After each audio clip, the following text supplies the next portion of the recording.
अकोला जिल्ह्यातील अकोट हिवरखेड तेलारा या रस्त्याचं काम विष्णू मोहंती यांनी पूर्ण केलं।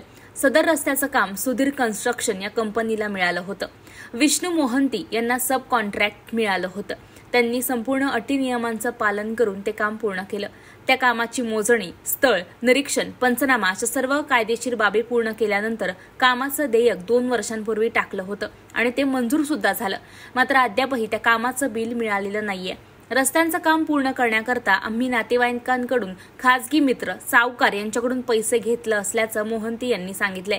गेल्या 2 वर्षांपासून होणाऱ्या त्रासामुळे आमच्या मुलांवर उपासमारीची वेळ आलेली आहे। सुधीर कन्स्ट्रक्शनच्या ऑफिसमध्ये आणि कार्यकारी अभियंता सार्वजनिक बांधकाम विभाग यांच्याकडे वारंवार चक्रा मारून आम्ही थकलो असल्याचं देखील मोहंती यांनी म्हटलंय।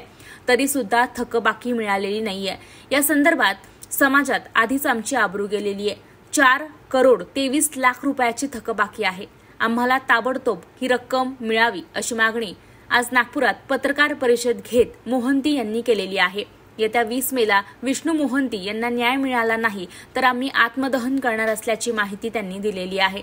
नागपूर जिल्हाधिकारी कार्यालयासमोर अर्धनग्न अवस्थेत उपोषणाला बसणार असल्याचं देखील त्यांनी आज नागपुरात पत्रकारांसमोर सांगितलेलं आहे। मेरा नमस्ते। मैं यही बोल रही हूँ कि आपका शहर में मैं मदद मांगने आई हूँ। मेरे को सहायता कीजिए और मेरा जो पैसा है मेरे को देने में उसमें सहायता कीजिए। 94% आया है। अभी एडमिशन के लिए मेरे पास पैसा नहीं है और रहने के लिए मेरे पास घर भी नहीं है, कुछ नहीं है। इसके लिए मैं इधर आपके शहर में मदद मांगने आई हूँ। मेरे को गृह मंत्री जी से मेरा इतना निवेदन है कि मेरे को सहायता कीजिए।